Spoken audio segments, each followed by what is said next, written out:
Hello. Hello. Hi, Dr. J. Hello, how are you? Fine, thank you. How are you today? I'm doing well. Thanks for asking. Good to see you. Good morning, or good afternoon to everyone. Yes. I don't know. Good, I am in Minnesota, so I don't know about the time difference between each country. Yeah. It's evening here and it's afternoon in New York. The New York time is afternoon. Yes. 1 o'clock p.m. Okay. It's 6 p.m. here. Okay. Yeah.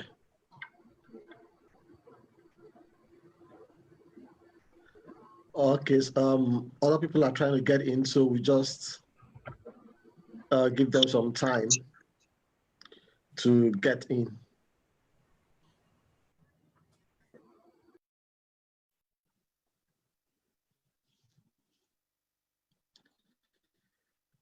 Hi, Ambassador Terry. Hello, Dr. Daniel. How are you? I'm fine. Good to see you. Good to be seen. Hello, Ambassador Terry. How are you?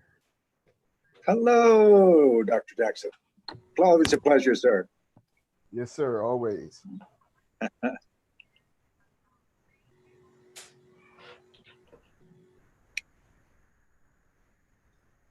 Dimitri, welcome. Hi, Daniel. Welcome. Hi, Daniel. Hello, everyone. Hello, everyone. It's a pleasure to meet you. How are you? God bless you all. Okay.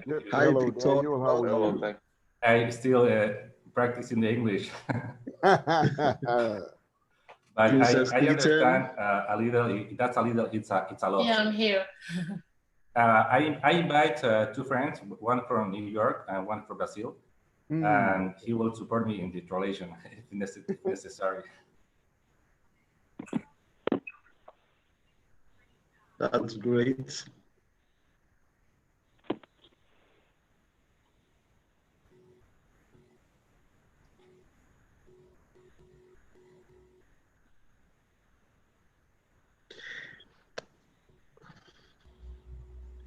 Yesterday was awesome with Dr. Jackson. It was great. If you were not here, then you missed a lot. But we have the videos, they were all recorded. And at the end of today, we'll let you know how to have access to the videos. I'm going to get on this call.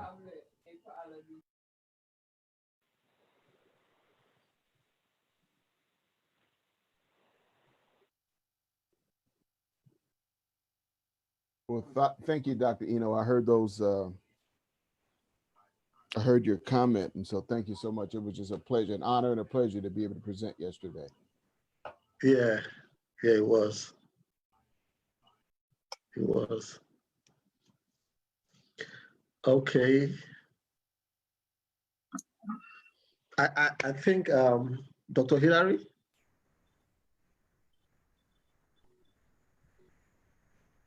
Yeah, I'm here. I'm just trying to let some more people into the room. Let lots of people today. Okay. Okay. So I'm here. Okay. So, hello, you there? Yeah, we can hear you.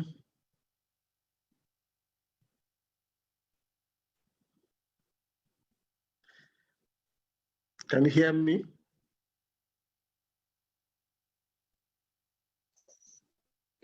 Yes, I can hear you. I can hear you, Doctor. No. So I think you should just go start up. Let me keep allowing people into the room. There are a lot of people coming in today. Okay, great. So you can do that while I continue. Yes, please. Okay, great. So today we'll be talking about two major things that are dear to me.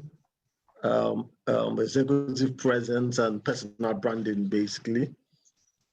And I know that almost everyone here knows what personal branding is, if I'm not mistaken. So maybe I'll just ask a couple of people to just explain what they understand by personal branding. Maybe Dr.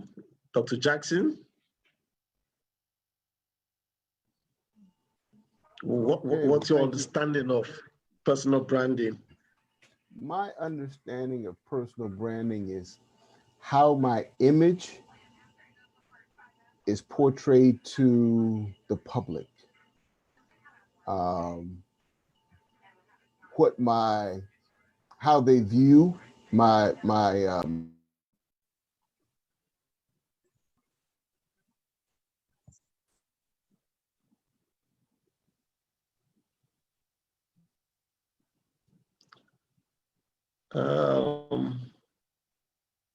I can't hear Mr. Jackson.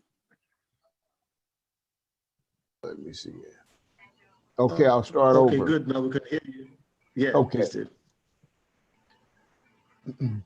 I think it's my personal branding is the message and the image that is portrayed to the community about who I am and what my stand is, both from a physical and a philosophical perspective. That's what my personal brand is, what I actually stand for, and in hopes that what I actually stand for is consistent with what the others see. Great. Okay, great. Ambassador Terry, I mean, can you say something about that?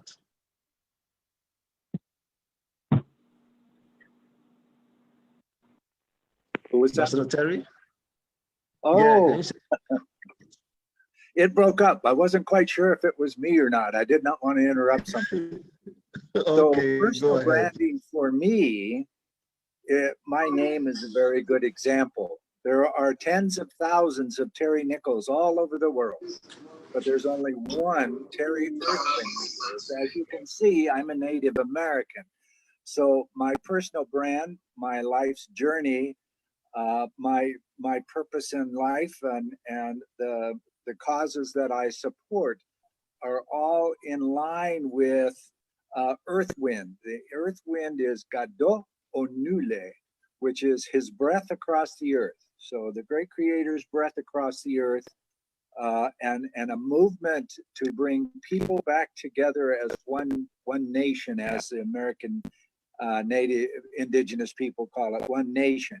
But it's one world, one love, one people, one peace. And that is my brand. And that makes it very easy for people to find me and find out anything they want about me. I'm a very open book. Thank you for asking. Great. Helena, is there anything you want to talk about personal branding before I continue? I can. Hello. Greetings to everyone. Hi. Okay, hello. Please go ahead. Well, I can. Welcome. Actually, I have a very good experience with myself. My company in Portugal is now 9 years old. So when I established the company, the name of the company was Jesse Prime LDA. So when the time passed by, and with my employees talking with clients, what was starting to happen was that every time they used to say, oh, we are calling from our Jesse Prime, the name of the company, the clients were not recognizing. But as soon as they told my name and they refer my name, everyone knew who they were talking with. So here I have an advantage as well, because my surname is unique.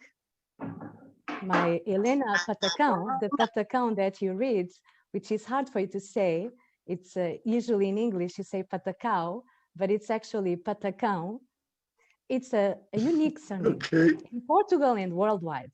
So it's very easy to find me. And because I have that, I had the privilege to actually become with a name, or having a name that actually helped me a lot in my personal branding.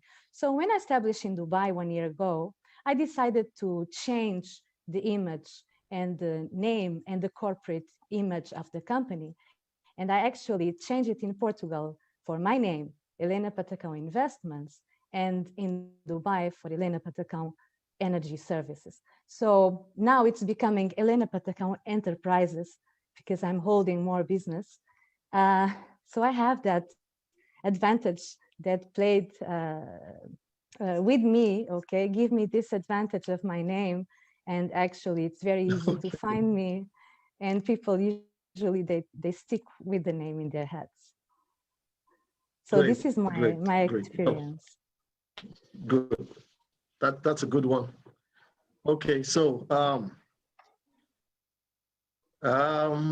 so what I'll do today is I'll just talk about, like I said earlier, two topics that are very dear to my heart, which is executive presence. So basically, what is executive presence? Executive presence is about developing credibility and managing perceptions. Executive presence is about developing credibility and managing. Now, this is creating a very powerful brand. This is creating a very powerful brand combined with effective interpersonal and communication skills, packaged together with an impeccable personal appearance, confidence, composure, and charisma. So I'm going to say that again. Executive presence is about developing credibility and managing perceptions. And this is done by creating a powerful personal brand combined with effective interpersonal and communication skills, packaged together with an impeccable personal appearance, confidence, composure, and charisma. So if you have a pen, I would just like you to write this down. This is very important. It is not what you have that limits you, but what you have and you do not know how to use. I'm going to say that again. It is not what you don't have that limits you, but what you have and you do not know what to use, how to use it. Personal branding essentially boils down to reputation management, like Helena said, like Ambassador Terry also mentioned, Dr. Jackson also mentioned that. It boils down to reputation management and ensuring you work on the things that you find interesting and ultimately make you happy. So your personal brand boils down to everything that makes you happy. And then in turn, you can make money from it. Being clear on what you're about helps you pinpoint your unique selling point and what you want to be known for amongst your wider professional community. What do you want to be known for? When people see you, people buy into your person before they buy into your business. I don't know if you understand what I'm saying. People buy into your person before they buy into your business. So your personal brand is part of how you market yourself. It can encompass everything from your experience to your beliefs. And when it is done well, your brand can help you grab good clients. When your personal brand is done well, it can help you to snag in good clients. For entrepreneurs, building a personal brand has never been more important than today. Anyone can come across a lot of things on the internet and all of that. But would they follow matters? Would they follow matters? People are careful about who they follow. They tend to look at people that have built their personal brand over the years and are thriving. So you need to position yourself as an expert and start attracting clients for your business. And that's exactly what few people are doing and a lot of people are not doing. So for you to chunk in clients and customers into your business, you need to watch out for your personal brand. So while it is great to see that so many people are embracing their entrepreneurial spirit, this also makes sure that every employed and every self-employed entrepreneur will soon face more competition than ever. So the key to differentiate yourself from your competition is building your brand.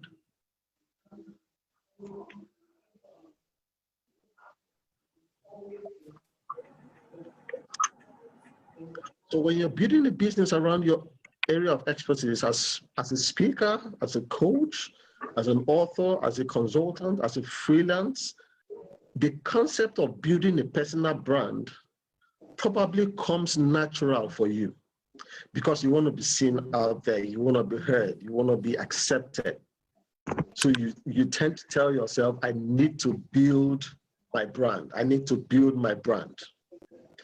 When you are the face of your business, building your personal brand makes perfect sense. Your brand is what distinguishes you from your competitors, helping you to form a lasting impression in the mind of your audience. So when people see you, they have something to look at, they have something to speak about. Like I often say, you do not dress like a suspect and then expect your client to take you as a prospect. I'm going to say that again. You cannot dress like a suspect and expect your clients to take you as a prospect. How they see you matters. So without a compelling personal brand that attracts your target audience, you may find yourself struggling to build a profitable and sustainable business. So I'll give you an illustration that has helped me over the years. Elon Musk, we all know Elon Musk. Elon Musk, for example, has more Twitter followers than 3 of his companies: Tesla, SpaceX, and SolarCity combined. The number of people that follow Elon Musk is so much that what he does is when they follow him, he uses his personal brand to redirect the people to his companies, which is Tesla, SpaceX, and SolarCity. Same thing with Richard Branson of Virgin Atlantic and other highly successful entrepreneurs. They all have strong personal brands that they leverage to increase exposure and attract more customers to their companies. So if I may ask,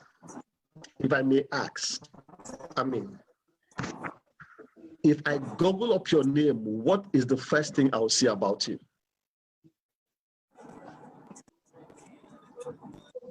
What is the first thing I may see about you? If I Google up your name right now. Off empty road. What is the first thing I will see about you?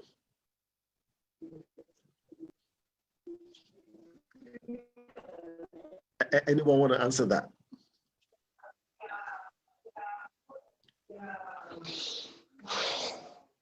Well, for me, it would be my position at Evolutionary Healer. It's an umbrella company that hosts 4 companies. So that's probably what would pop up first.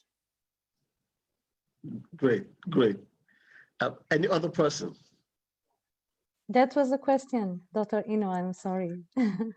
Okay. What do you find first? Said, yes. What is the first thing we'll find about you if I Google up your name? Everything, the website, interviews. Can I? But especially the bio. Okay, great. Yes, please go ahead. I think LinkedIn profile comes first when we do any search engine about someone. Okay. My Now, depending on the person. Okay, Dr. Jackson. yes, my LinkedIn profile, and then there's a link about my book. That's what comes up first for me. Great, great. So you see, you've been able to build your personal brand to the extent that when people Google you up, they see things about your brand, your personal brand, not even about your business. They see things about you first. Now, if they see stuff about your business, they'll wonder, okay, he does this business. But when they see you, they can connect your personal brand to your business. I don't know if you're getting me. So they will do that. So having a personal brand is important for everyone, because now more than ever, it is important for us as professionals to come out to the forefront and connect with our audience. People connect with people. People connect with people. As much as we want people to connect with businesses, they first connect with people before they connect to businesses. So are people connecting to you, or you're just sending people to your businesses instead of connecting them to you first? So it is your personal brand that connects with people and attracts them to your business. I'll say that again. It is your personal brand that connects you with people and then attracts them to your business. Like Elena said earlier, people get to know her, they know her name, but they didn't know her business. But immediately her name is mentioned and then connected to the business, people are like, whoa, okay, it's you. You're connected to this business. Right? So people have to connect to you first before you can now redirect them to your business through your personal brand. So, I mean, there are different advantages of building your own personal brand. The first one is trust and authority. So having a personal brand helps you to build trust with your audience and positions you as an authority and a thought leader in your industry. So when people see you, they have trust and they know that you're an authority in your industry. You're also a leader in your industry. The second one is it gets you featured in media. Having a personal brand makes it easier for you to pitch and be found by media publications, either online or magazines, or television, radio, podcasts, name it. So when they know that you have a strong personal brand, people want to get you to be on their publications, and that gives you a wider coverage. People get to see you more. People get to know about you. People get to know about the things you're doing. The media is in constant search for experts that can share their insights with everyone. So you need to build your personal brand for media personalities to get across to you. Like, okay, we want to hear your story. We want to know what you're doing. We want you to tell people about your brand, your business, your enterprise. And the third benefit is that it helps you build your network. When you have a personal brand that clearly articulates who you are, what you do, and how you help others, it makes it easier for other people and entrepreneurs to see value in connecting with you. So when people see that your brand is strong and your brand is thriving, they want to connect with you and then do business with you.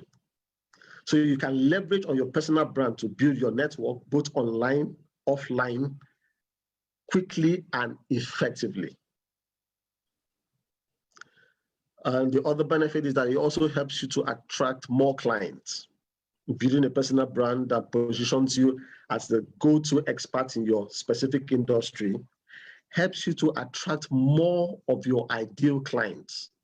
There are people that may never buy from you if your brand is not associated with what is ideal for them.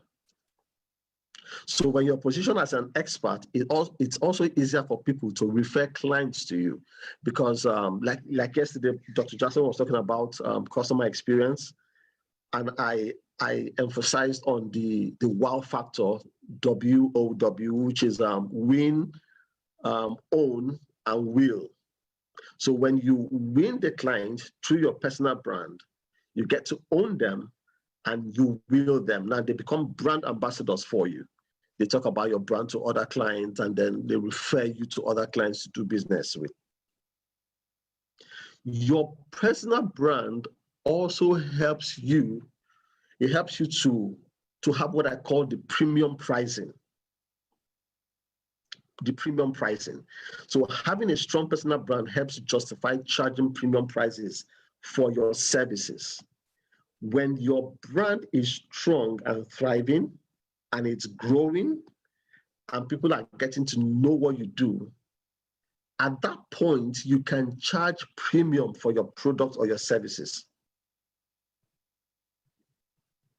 So watch this. If you have a pen, I'll need you to write this. This is very important. Without a brand, you become a commodity that competes on price. I don't know if you got that. Without a strong personal brand, you become a commodity that competes on price. So all you do is run around with prices. But when your brand is strong, irrespective of your price, people still come for you.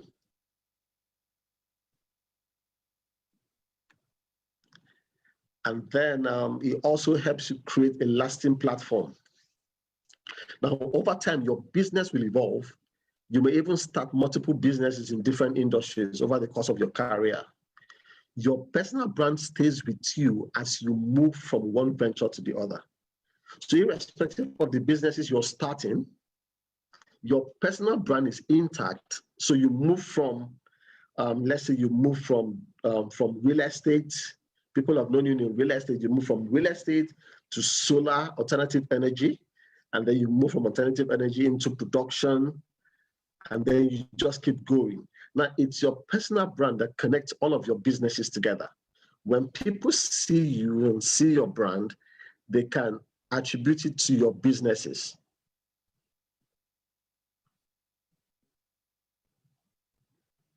Are we still here?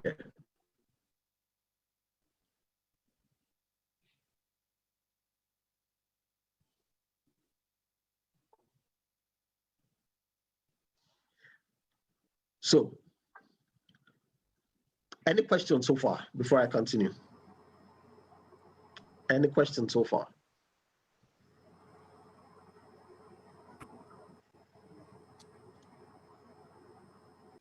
Any question before I continue?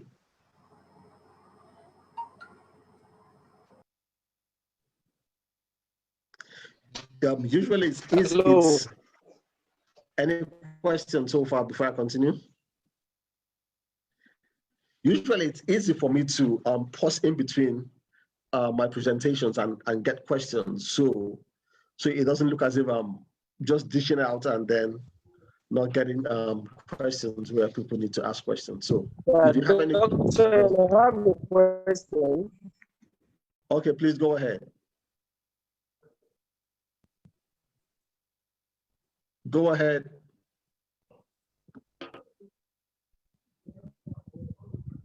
Hello, can you hear me? Yeah, I can hear you. Hello. Now. All right, I can yes. hear you. So, all right, so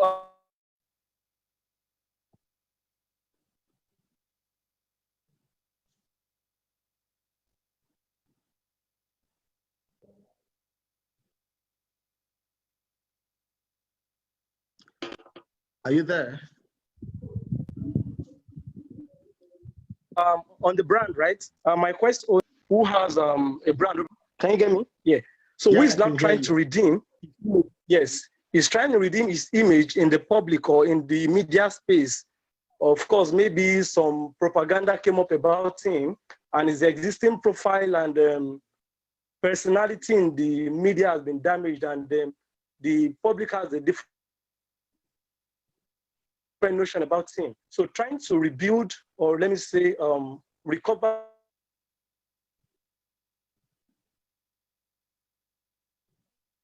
Wow. your brand has been damaged, how can you go maybe do it in the media? Okay, how can you redeem your brand that has Yes, been when it's damaged? been Good. damaged, So, yes. okay, so the question is, he had a positive brand, a thriving brand before it was damaged, right? Yes, exactly. Great. So what was he doing before the damaged brand? Okay, he's a business guru. Yeah, he's a business person, and as well because of his let me say popularity and in the society, and of course, you know, there is every tendency that he may have competitors in business who are trying to pull him down because of you know, envy, or let me say competition in the business. By so doing, they popped up propagandas about him in the media, and hence he begins to lose clients, and he begins to lose his brand and his personality, that the original person who he is, having been painted negative by the competitor. Okay, okay. Yeah. So it's easy. For me, I think what he should do is go back to his first love. Let me put it that way. All right. Go back to his first love. Start doing the things that would increase the positive side of your business. Okay. Okay. Start Yeah. doing the things that would show the positive side of your business and the positive side of your person. Now, it wasn't his business that was standing; it was his personal brand, his image. Personal So brand and you image, need yeah. to start. You need to start coming out positively, doing the things that would take you back up. What are the things you love? What are the things he loves doing? I mean, does he like speaking? Does he like helping? What are his characters? So he needs to go back to where he was before and then start building again. Because it's like a building that's collapsed. You can't just fix it. You have to start from the foundation. Okay. Okay. So he has to go back to the roots and start all over again. All right, that's okay. Yeah, that's Yeah, a good Dr. one. Jackson, do you have anything to contribute to that?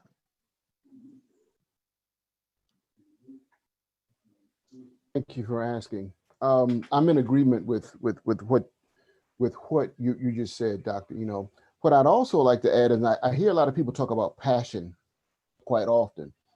I think one of the things we also have to talk about is purpose, right? What is what is his purpose for being there? What is his mission still consistent with that of the organization? Those are two things that are very important, and we know that purposes can change from time to time, but they're very deeply rooted, even though they can change.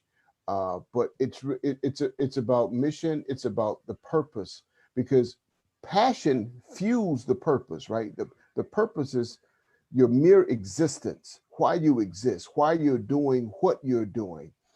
And you know, passion in and of itself is an emotion, and so it's fleeting, it's up and it's down. But if your purpose is consistent and you can get those boost of passions from that, that's what you have to understand. One has to understand their existence, right? Their purpose. And I can tell you that everybody has one purpose, and that's your purpose is to serve your fellow human being. Now the question comes in, how do you serve? Do you serve as a CEO of a technology company? Do you serve as a minister? Do you serve as a teacher? Do you serve as a business person? That's the purpose. But that's how you serve. But the why is you just have to serve. So understanding that your mere existence of what you're here to do and what you're in business to do, and your personal brand has to be consistent with your purpose.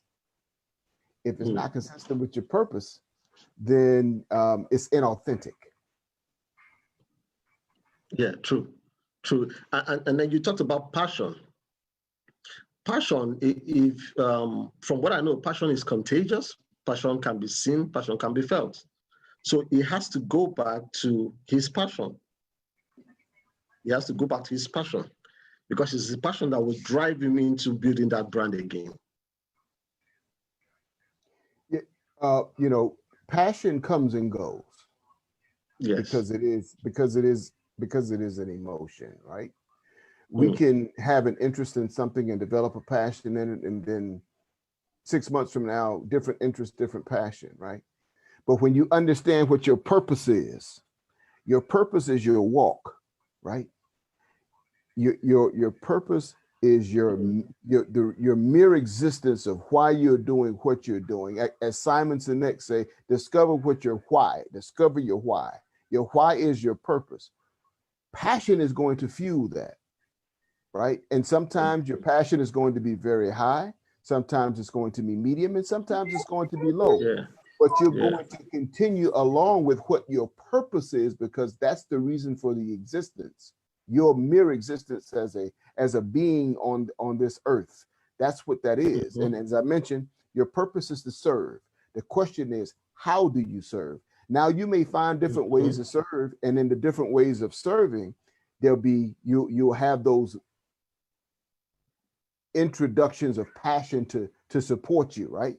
But if you choose to serve a different way, then that passion will wane. And when you find a new way, that passion will be rekindled. But that passion is only going to be consistent with your purpose. Yeah. Great. So, okay, so I'll just go on. So the few steps here to creating a compelling personal brand. So the first is building your foundation. The first step to crafting your personal brand is to lay a foundation that you can confidently and authentically build upon. The key principle here is authenticity. You have to be authentic about your brand. You have to be authentic about it. You have to be authentic about it, so that there is a miscommunication between building a personal brand and then crafting a persona. But a persona, by definition, is a facade. It is not a true reflection of who you are, and therefore it can be inauthentic. What people are looking for is the authentic part of you. People are looking for the authentic part of you. So in building that, you have to make sure that your brand is authentic and people are willing to actually come up to you and then talk. Branding is not about positioning yourself as something that you are not.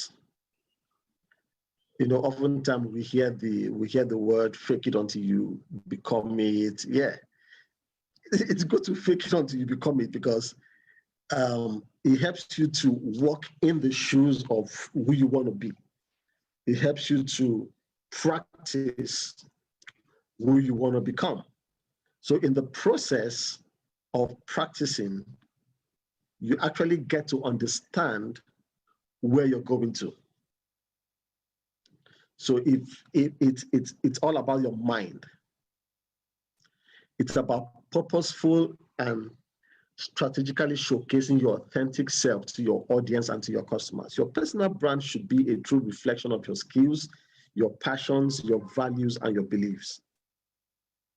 So when people look at you, they should see your skills, your passions, your values, your beliefs. To build a strong brand foundation, start by taking inventory of your branding assets that you already possess. The intersection of this asset is where you should know how to build your brand, your skills and credentials. What skills have you acquired throughout your life till now? What training, credentials, certifications, awards have you received? Now, all of this is a part of your brand. Because when people look at you, there's something I call this the 7-11 analysis. When people see you, they already they have 11 impressions in 7 seconds about you. They have impressions about you immediately they see you. So I call it the 7-11 process, or the 7-11 analysis. They have 11 impressions about you immediately they see you. So they try to look at what training has he got, what level is he clean, is he neat, is he honest, and all of that. So they tend to look at that and then decide if they're going to buy into you, buy into your brand, and buy into what you're doing. Your passion and your interest. What industries and topics are you most interested in? What are you passionate about? So in building your personal brand, you need to understand what you're passionate about. For instance, I'm passionate about personal branding and executive presence and customer experience.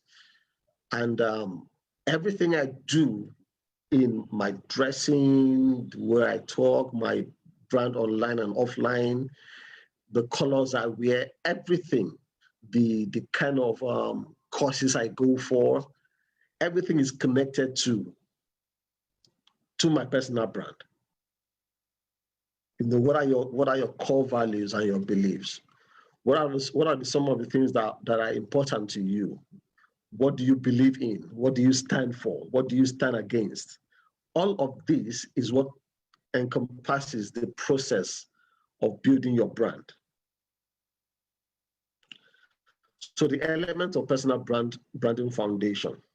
Once you have identified your existing brand assets, the next step is to start putting them together, putting the element of your personal brand together.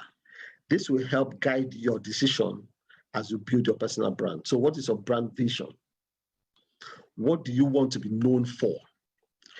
If you become an expert in XYZ, if you want to be known as an expert in the XYZ topic, what would that topic be?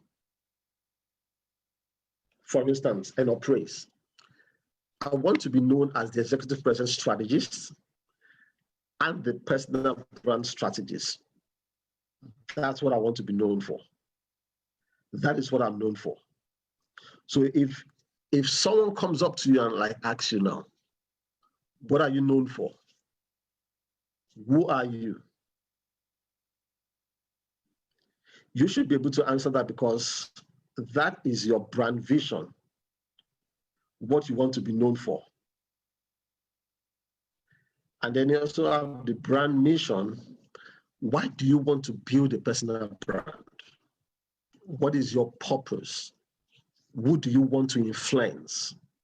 What do you want to accomplish? So in building your personal brand, you need to also have a brand mission. What's your purpose? Who do you want to accomplish? What do you want to accomplish? Who do you want to influence? You need to understand all of that. So for me, like, people always ask me, what do you do? And then I give them what I call the elevator pitch of what I do, which is, with a personal approach and personal inspiration, I help business professionals create executive presence, image, and style that help them attract opportunity in 90 days or less. So you see, it's simple, it's straightforward. I know what my mission is. I know what my vision is. So when people come up to you and ask you, can you sell your brand vision and your brand mission in 60 seconds? 60 seconds. Because most business professionals, they're not ready to waste time. They want to know how you can help them with your brand. They want to know how you can come in and assist them and help their business grow. So when you are confronted with such issues, how do you sell yourself in 60 seconds? How do you sell yourself in 60 seconds? Anyone with an answer? What's your brand mission? What's your brand vision? What's your brand voice? what your elevator pitch in 60 seconds. Can you sell yourself to your prospect? Because, for instance, you meet, let's say you meet Warren Buffett right now, and you need to sell your brand to him. What are you going to say in 60 seconds that will make him stand and listen to you? Very important. So this is going to be very practical. So anyone with an answer, you want to say something? How can you sell yourself in 60 seconds straight where you meet up a prospect? 60 seconds straight to the point, and then they're buying into you. Anyone? I'm sorry, sir. Can you listen to me? Hello? Can you listen to me? Yeah, go ahead. Hi, I'm Gabriel. I'm from Brazil. Just I would like to Hi, put Gabriel. something in the, I would like to put something in the middle. This, I think it's very important to know we are talking about recruiters or job seekers, or we are talking about both. Because in this opportunity, I mean, too many times I've been recruiter. Now I'm a job seeker. What is important to know about me? No, it's not just important about me. It's just important about what the recruiter wants to, because it's not, sometimes it's not easy to feel what the recruiter wants because of what am I. I don't know if it's clear what I'm saying. Yeah, it is. It is. But most importantly, as a job seeker, the company needs to know what you can do. What value are you bringing? They need to know your beliefs and your core values. They need to know your strength. They need to know your capacity. They need to know that you're trustworthy, you're authentic. So all of this is part of your personal brand that they need to know. So if you cannot,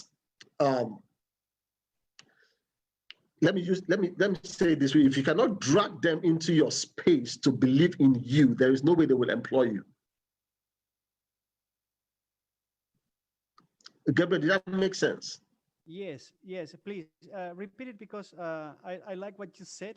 I would like to have it in my mind. Okay, so I said, as a job seeker, the company you're applying to needs to know your strength, your skills. They need to know that you're trustworthy. They need to know that you're honest. They need to also know your passion, your beliefs, your values. Now, if you cannot drag them into your space to buy into you, there is no way they will employ you. Okay. So you need to drag them into your space for them to believe in what you can offer. What value are you bringing to the table as a person? Yeah, I understand. Well, I think this, what you are saying, it's very useful in another part of the country, not just here in South America, because we are in a starving, how can I say it, necessity of different opportunities. Once you know the other part of the world, excluding South America, you can see, you can use what you are saying. I can sell it. I can sell myself like a very good professional. I have 25 years of experience in my pharmaceutical experience. Well, okay, doesn't matter.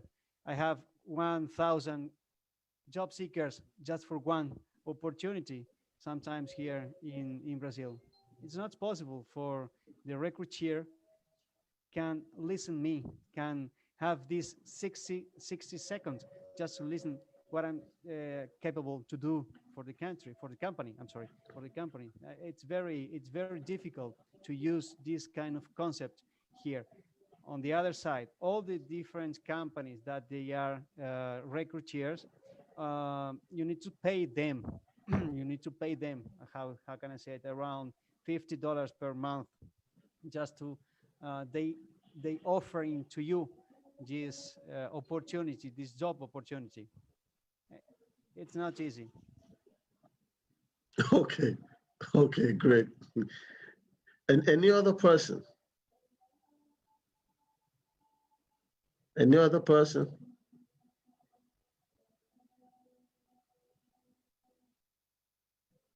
Any other person here? Okay, so I'll just go ahead. I think there's a question. There's a question on Facebook. What are the challenges of personal branding as let me look at that again. What are the challenges of personal branding as we are focusing on e-reputation? Okay, that's a question from one of the participants on Facebook. Okay, so I'm just going to answer that.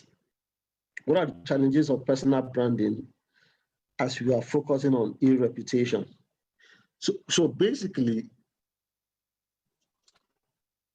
online branding, your personal brand online and offline. So the question is about the online branding. So let's look at, for instance, I'll say, look at your Facebook, your Instagram, your LinkedIn, your Twitter. Are the profiles on each of them consistent? Are they the same? Now, you look at some people's Facebook profile, it's totally different from the LinkedIn, and totally different from the Twitter, totally different from the Instagram. Now, when people are searching up for you and they see different profiles about you, they're confused. So for you to build a credible personal brand online, all of your social media accounts must correspond. They must correspond. Every profile must be the same. So as you're updating your LinkedIn, you're updating your Facebook. As you're updating them, you're also updating your Instagram and your Twitter and every other social media that you're on. Make sure that your profile on all of your social medias are the same. They must be consistent. They must be consistent. So you don't get your audience and your clients confused. On your Facebook, you are an entertainer. On your LinkedIn, you're a professional. On your Twitter, you're a tourist. So make sure that your profiles are consistent so people get to understand what you really do and don't get them confused about what you're doing. I hope I was able to answer that. Ambassador Terry, did you have anything to add to that?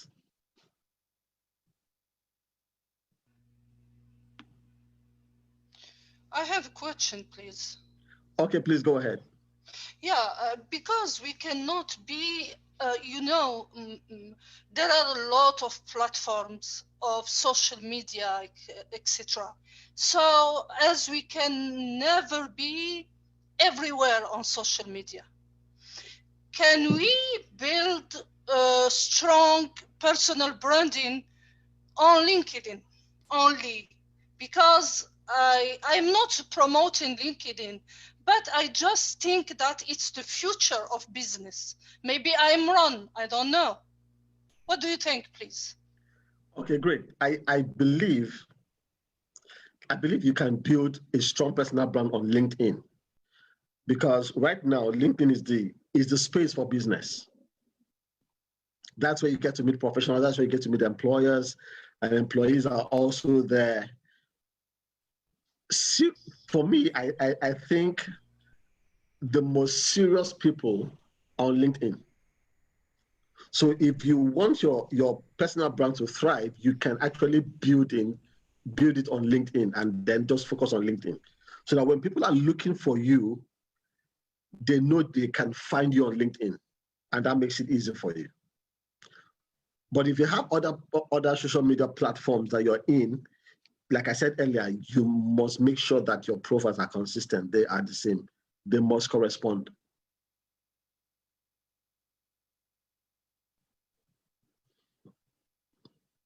Are you okay with that? Yeah. Oh, great. No, and Great. because the content in LinkedIn is indexed by Google, Yes. That's why. Thank you so much. Oh, yeah. Yeah, great. Thank you. So did you still want me to talk, Dr. Amos? Yes, sir. Yes, please go ahead, sir. Okay, this is a very good discussion because, and to answer Madame Benedetti's question, at different phases of our building our 4 businesses, there was 1, then 2, then 3, then 4. And we focused the heaviest on the prospective client that we would be serving, whether that be the client who's always on Instagram or Facebook or whatever. They got the majority of our time in social media content production. And as we expanded, we found that depending on which of the 4 businesses that we now run, what content we're putting out there, what message more than content, I'll get to that, that we're putting out there, who's reading it. You can have a very strong presence on LinkedIn, but your customers are on Facebook. There's not a connection. Having a good idea of who your ideal client is and your prospect and what you can do for them, really our drive for success across 5 continents has been to have a message for each of them and place the some content or comments, etc., on the social media platform that you have the largest amount of prospective people that you can serve. Does that make sense? Yes, it does. It does.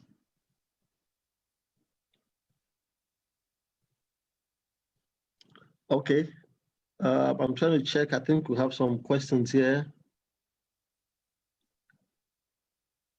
I have a question.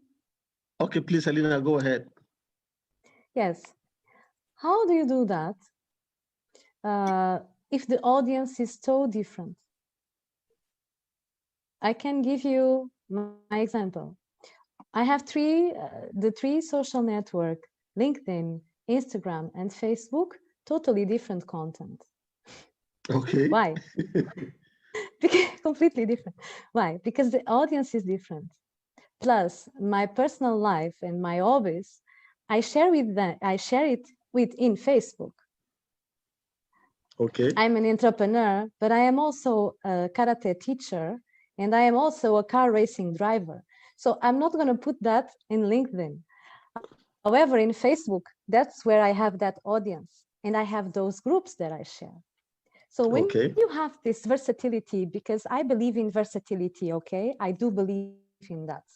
We have our life, we have our goals, we have our business. However, we have a private life as well, right? And you just don't work 24 hours, you have other things. And I talk for myself. So every time I'm going to race in the autodrome, I'm not going to share it in LinkedIn, but I share it in Facebook, which I have the groups that are part of it. So how do you do that when you have like this type of versatility in your own life? How do you hide it? You don't share it, or you just share the professional side? Because I can't do that. It's totally different for me. How do you do that? Yeah. I understand, but there are some things that are similar in what you do. Now, there are some people that are not on LinkedIn. They are professionals, but they're not on LinkedIn. They're just on Facebook. So you need to also make sure that you can also get the audience that are on Facebook. So if you want to concentrate on LinkedIn, yes, you will get a lot of people on LinkedIn. But what if your clients, your prospects are on Facebook? You need to also make sure that your professional profile is included in your profile on Facebook. I don't That even it understand is. what I'm saying. Yes, Yes, you yes. need to. And that it is. Yeah. That it is.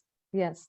Yes, But you I need to. So have feedback as well. No one cares. so In Facebook, no one cares. yeah, yeah. We might think that no True. one cares, but there are people that are watching.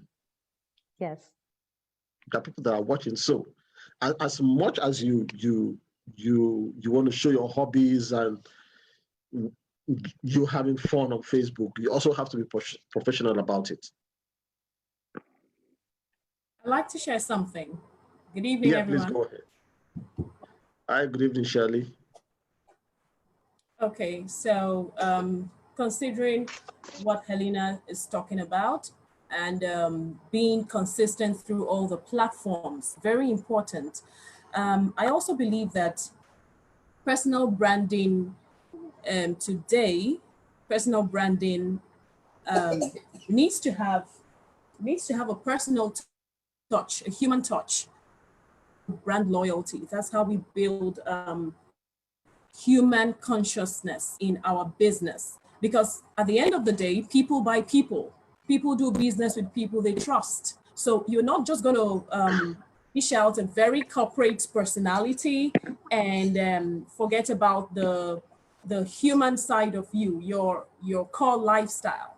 So I think, this is just my opinion, I think that it's important to infuse your lifestyle in everything you do. Maybe that this is going to be my own style. I think everybody should do what works for them, right? Everybody should do what works for them. Yes. So if it works for you that you'd share about your car racing or your karate on LinkedIn, you know, there are 1,001 people who will resonate with that, who would be proud to say or happy to say, oh, Helena is an energy guru, energy business guru, and she's also, you know, she's also a karate teacher, right?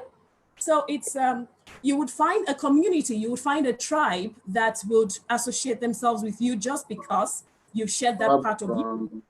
Every CEO has a personal lifestyle, a private life. So it's okay to infuse little bits of your private lifestyle in your corporate branding, in your corporate personal branding. This is my own take. This is my own take. It's just a contribution. And I believe that the end point of personal branding is not necessarily profitability, you know, or for people to really do business with you. That's important. But for me, it also, like what Dr. Praise said, it has to finally be hinged on your values, your beliefs. For me, it will be to create influence. It will be to create influence. I mean, I think, Dr. Praise, we've had this conversation before when we said influence or income, which is more, an impact, which is more important. Yeah. So it depends finally on your beliefs and what you are and your why, right? So that's just my take. I hope that made sense to everybody. Can I add on to that?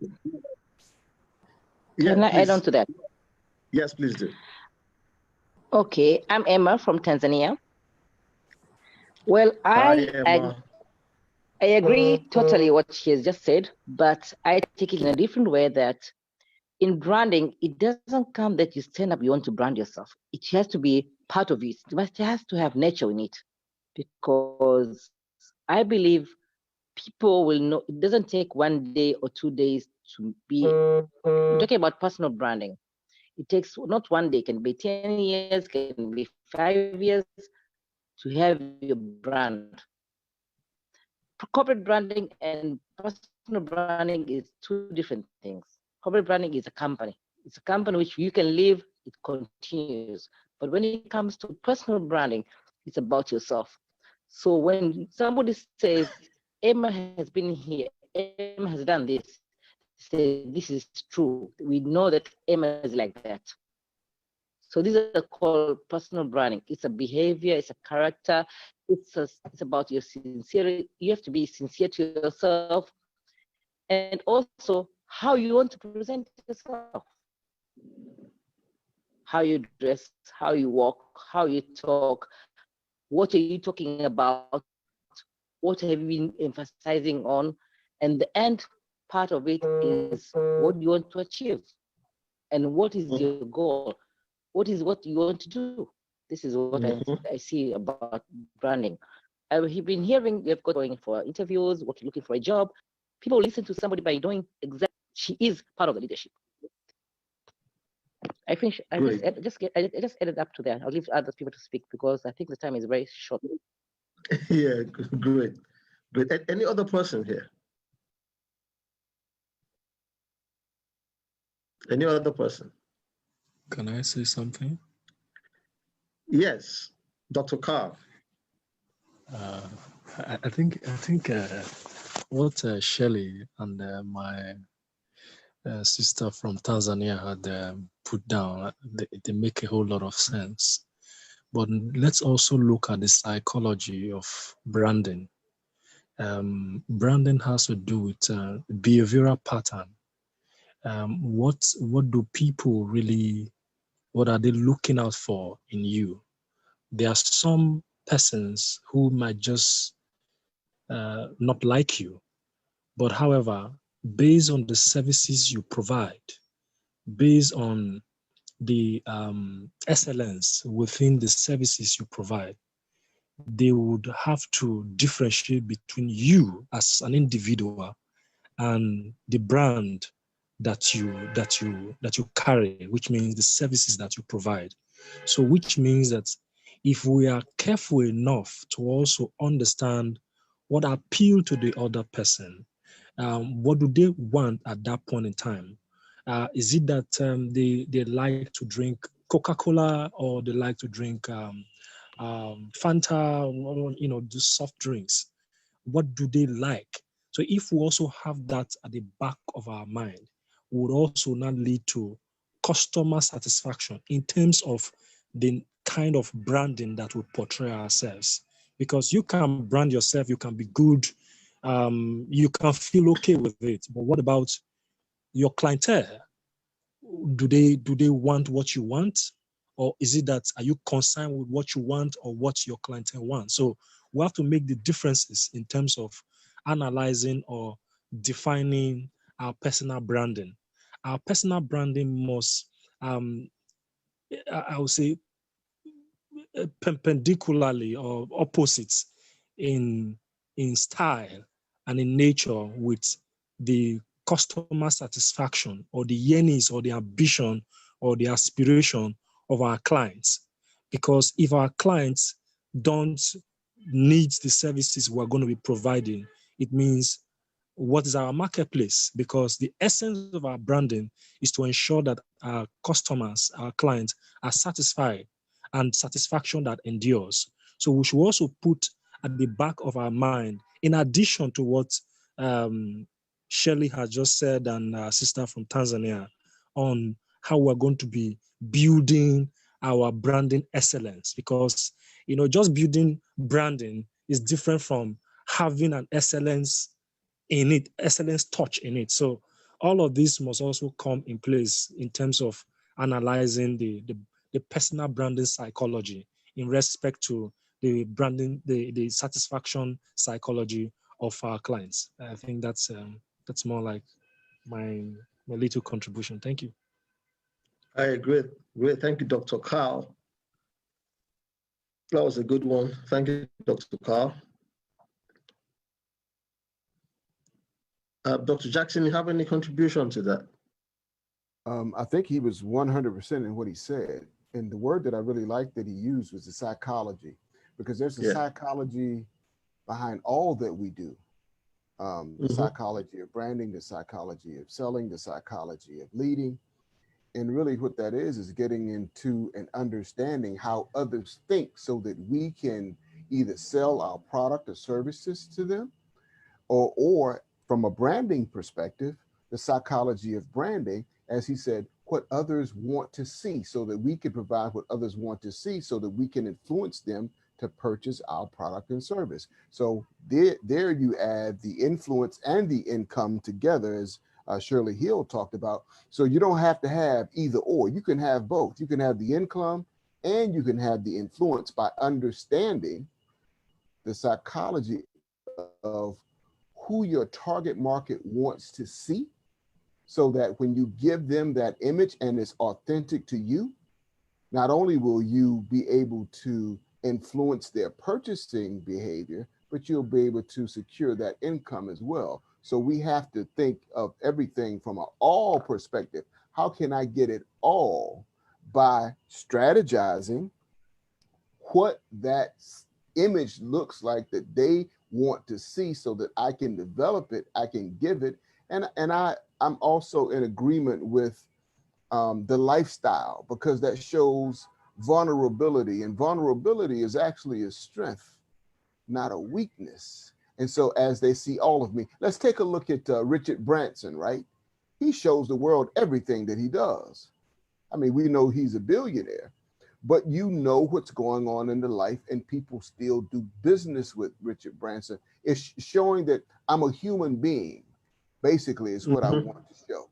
I want to show that I am a human being. I have the same wants and needs you have. I have good times in my life. I have bad times in my life. And so you can better relate to me versus some superstar CEO who you never see on the downside. You know, one of the most powerful CEOs I've ever met was Alan Mulally. Alan Mulally was the CEO of Ford Motor Company from 2008 to 2014. And I was in a meeting with him in Phoenix, Arizona, about a year or so ago, and he talked about vulnerability. He talked about being, for the people being able to touch him. And so at Ford Motor Company, they were losing $17 billion a year when he became the CEO of Ford. By the time he left, they were making $46 billion a year. And that's because the first thing he said was, I don't know it all. I need all of your help. So he was showing the vulnerability. He was letting people see and touch him. And just that human connection with him enabled the productivity of a firm. So when you transform that and transition that into personal branding, it was authenticity, right? It was, I may be the leader, but I don't know it all. And I need all of you to help me take this company to a different level of performance and productivity. And that's exactly what happened. And when he walked away from there, he was noted to be one of the top 3 leaders in the world. Wow. That's great, Dr. Terence. Thank you. Thank you so much. There's a lot of communication going on the chat room here, but I'll just go ahead with the few lines I have before we round off for today. So just before we go, I just want to talk about creating an irresistible offer. So in order to build a profitable personal brand, you need to have something to sell to your target audience. You need an irresistible offer that helps your audience solve a specific problem or achieve a specific result. What is your product or services doing for them? What is it do? How is it helping them? You need to be able to understand that. So a lot of entrepreneurs make the mistake of creating a product or a service that they want, only to discover that no one else wants it and no one is willing to pay for it. So before you create a product or a service, you need to understand your audience. What do they want? What are they looking for? What will satisfy them? You need to understand all of that. That is why identifying your perfect client before you create a product or service is so important. When you know exactly what they want and how you can help them, then you can create an offer that is perfect, that is the perfect solution for them. Now, how do you create this offer for your clients? The first step is creating an irresistible offer is to position yourself as a specialist and not a generalist. So you need to be positioned as a specialist, not a generalist. So you are specialized in creating what they need not what everyone needs. Promise your client a very specific outcome and design a specialized offer to help them achieve that outcome. A generic offer with a vague promise is definitely not irresistible. A generic offer with a vague promise is definitely not irresistible. So how do you create this? This is what I call the irresistible offer formula. So you can write this down, or I'm going to send it to the group. The irresistible offer formula is what you love to do plus what you do best plus what your audience wants most is equal to irresistible offer. I'll say that again. What you love to do plus what you do best plus what your audience wants the most, it's equal to irresistible offer. So you combine what you love to do, what you do best, and what your audience wants. With that, you can now create an offer that is irresistible. Once you have an irresistible offer, you need to be able to articulate it clearly to your audience. Yeah, two questions that you need to be able to answer clearly. What do you do? Your answer to this question is your value proposition. What is the value that you provide to your client in exchange for charging them? Just two questions. What do you do? Your answer to this question is your value proposition. What is the value that you provide to your client in exchange for charging them? And then the second one is, how do you do it? Give your process, product, and service a unique name. When you give it a unique name, it immediately stands out from any competing offer that promises the same result. People need to know people need to know who you are and what you do in the most simple way. Keep it simple. You should be able to brand yourself in few words. So like I said earlier, it is not what you do not have that limits you, but what you have and you do not know how to use it. Thank you. So if you have any question, please. Thank you, Dr. Eno, for that very wonderful session. We're going to be taking some questions now. We have 2 minutes before we call it a day. So if you have any questions, please go ahead and ask. Just unmute yourself and ask. Thank you.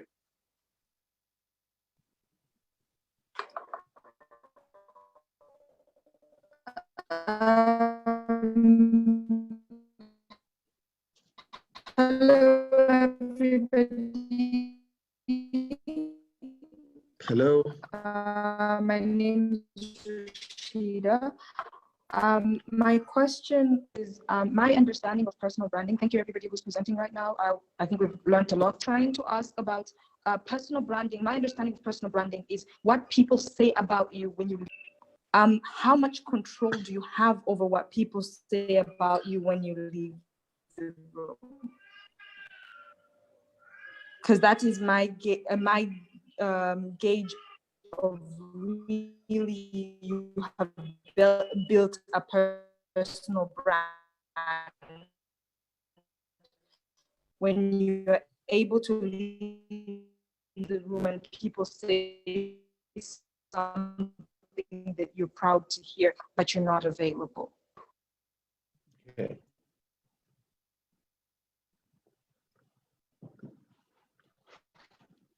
Okay, great. That's a good one. What do people say when you leave the room? That's actually your personal brand. That's to show that your brand is actually authentic, and then you're doing what is right when people say positive things about you when you leave the room. Any other person? Any other question before we call it a day? Quick question. Okay, please, Dr. Carl. Yes, I also think that in addition to what people say when you leave that defines your personal branding, you must also do what I call a follow-up. You must track the successes, the challenges of your branding. Because you see, it is not just about what people say. People can say whatever they want to say. Some can be good, some can be bad. Whatever the challenge, you must be able to equal these challenges and prospects and look for an enduring solution that strikes the balance. So which means from your value proposition, you are not also referring, which I have said, I've just typed in the blue of irresistible formula. It is not just about the product and services, but how are they measurable? How do you get feedback? How are this feedback strengthened in terms of fine-tuning it to become an excellent satisfaction that actually endures, in the long run, at the end of the customer or the clients. That's also defines, in addition to what would the client leave when you leave. What is their stories? What do they have to say? And all of that also defines what this personal branding is all about too, to my own understanding. Thank you.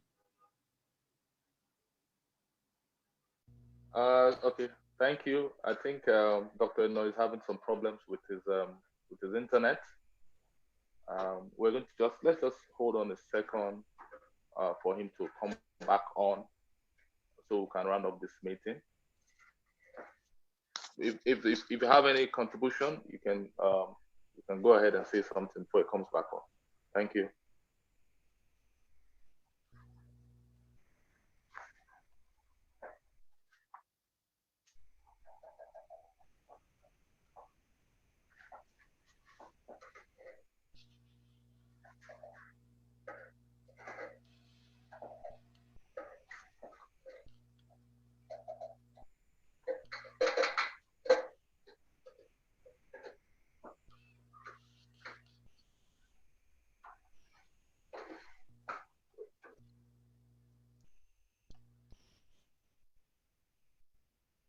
Okay, I think I think we have lost Dr. Eno. I think his network is having some issues because of the weather over here.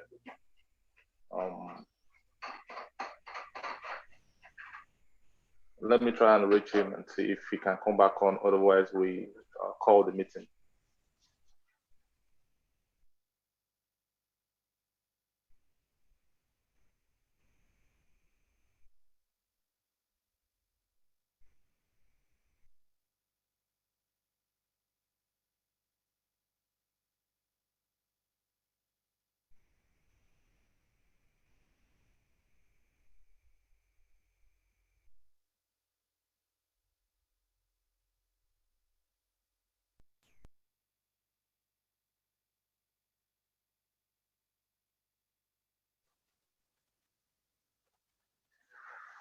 Okay, I think we have to let you guys go.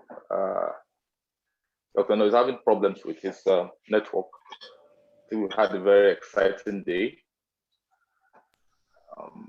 This has been a very interactive section, just like yesterday and the day before yesterday. So we're going to continue next week. We're going to have another section next week, Friday, Saturday, and Sunday. So thank you all for tuning in. I hope you were able to take some points and learn some, valuable lessons from this session. So have a great weekend and a blessed Eid Mubarak. Eid Mubarak, yes. Eid Mubarak. Thank you so much. Thank you. I hope that we all can connect together on LinkedIn. I am connected with some of you, but I am sure I am not connected with everyone. So let's connect, please. Oh, great.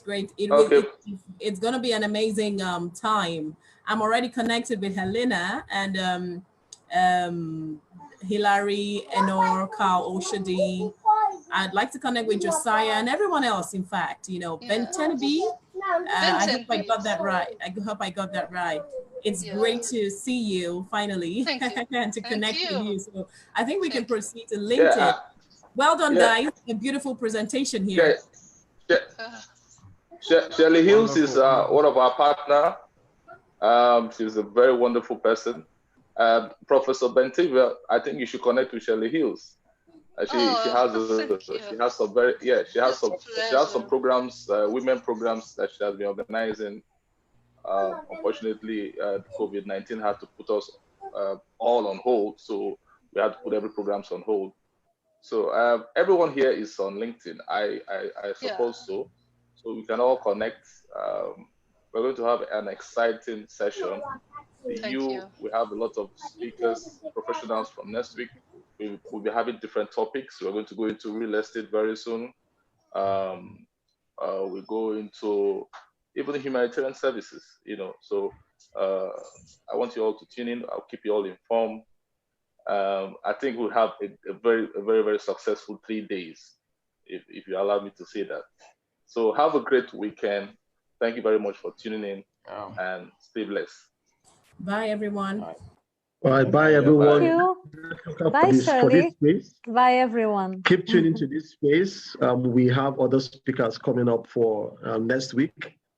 As Dr. Hilary said, we have a whole lot of speakers lined up, and we will be looking at different sectors: real estate, alternative energy, entrepreneurship, investment, name it. I mean, we have a whole lot of sectors to talk about. So, and the speakers are also ready. So let's watch this space. Like Shirley said, let's get connected on LinkedIn, on Facebook, and every other platform that you're connected with, so we can continue talking. Thank you very much for showing up this evening, and then stay safe.